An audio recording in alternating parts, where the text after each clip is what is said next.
اعوذ باللہ من الشیطان الرجیم بسم اللہ الرحمن الرحیم اللہم صلی علی محمد وآل محمد۔ مومنین مومنات، مسلمین مسلمات، آج دا سارا موضوع آج دی ساری گفتگو اور پیغام ہے کہ اللہ اپنے بندیاں دے عیباں تے پردہ پیندے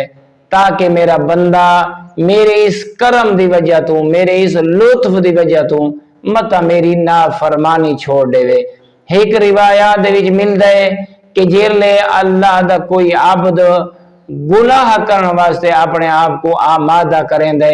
تا اللہ اپنے معصوم فرشتیاں کو جڑے اون شخص دے کندھیاں تے ہر وقت سوار رہن انہاں کو اپنے اس بندے کولوں دور کر دیندے تاکہ یہ جڑا میرا بندہ میری نافرمانی پیا کریں دے، گناہ پیا کریں دے، اس گناہ دا علم اللہ چاہندے میرے معصوم فرشتیاں کو نہ ہوئے۔ غور طلبات مومنین مومنات، مسلمین مسلمات، اے رب دا کیسا عظیم لطف ہے، کرم ہے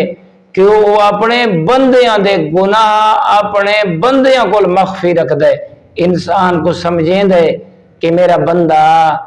رب تیرے نال کتنی محبت کریں دے تاکہ تو ہی اپنے رب دا حیا کر۔ تا خالق اکبر محمد وآل محمد علیہ السلام دے صدقے ساکو اس مالک و خالق دی ہر نافرمانی کولوں محفوظ فرماوے۔ والحمدللہ رب العالمین۔